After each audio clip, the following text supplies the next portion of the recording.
কথায় আছে ইট মারলে পাটকেলটি খেতে হয়।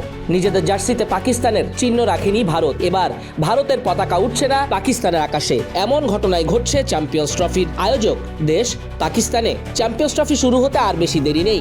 টুর্নামেন্ট শুরুর আগে পাকিস্তানের ভেন্যুগুলোতে উঠছে অংশগ্রহণকারী 7 দলের পতাকা, কিন্তু সেখানে নেই ভারতের পতাকা।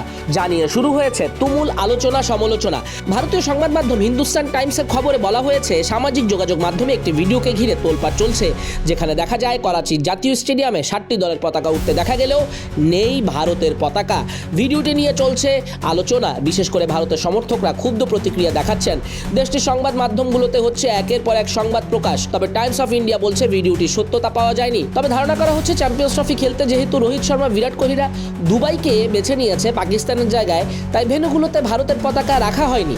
এর আগে লাহোরের গাদ্দাফি স্টেডিয়ামেও ভারতীয় পতাকা না থাকার কথা শোনা গিয়েছিল। এই স্টেডিয়ামে টুর্নামেন্ট শুরুর আগে একটি অনুষ্ঠান আয়োজন করা হয়েছিল।